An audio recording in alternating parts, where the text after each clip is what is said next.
Kitchen मध्ये आपलं स्वागत आहे। आज आपण पाहणार तिल आणि गुळाचे लाडू। त्यासाठी 1 वाटी तेल घेतलं आणि 1 वाटी किसलेलं गुळ।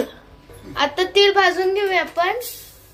आता थंडीचे दिवस चालू आहे आणि संक्रांत पण येणार आहे, म्हणून हे आपण लाडू बनवू। हे उष्ण असतं, तीळ हे उष्ण असतं, म्हणून थंडीच्या दिवसात तीळ खाणं चांगलं असतं।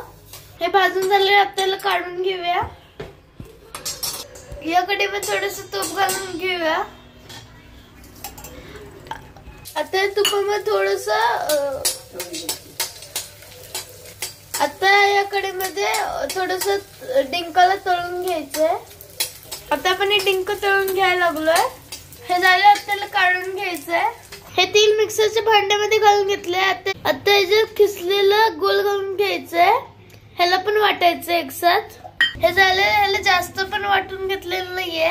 आता डिंक पण थोडं वाटून घ्यायचंय। आता याच्यात काढून घ्यायचंय। हे सर्वाला असं मिक्स करायचंय। कढईत जे तूप राहिलं होतं ते आपण ह्याच्यात घालून घेणार आहोत। आता याच्यात छोटे छोटे लाडू बांधून घ्यायचे। ह्याच्यात तुम्ही गोल कमी जास्ती करू शकता तुमच्या आवडीनुसार। हे अशा प्रकारे सगळे लाडू बांधून घ्यायचे। हे झाले आपले तिळाचे लाडू तयार। आवडी माझ्यासाठी छोटा बनवलाय, मी टेस्ट करून बघतो। वाह, खूप यम्मी।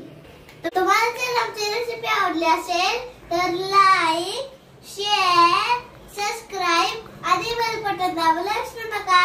लवकरच भेटू आपल्या नवीन रेसिपी सोबत। तोपर्यंत जय जिनेंद्र आणि आमच्या रेसिपी पाहिल्याबद्दल धन्यवाद। बाय।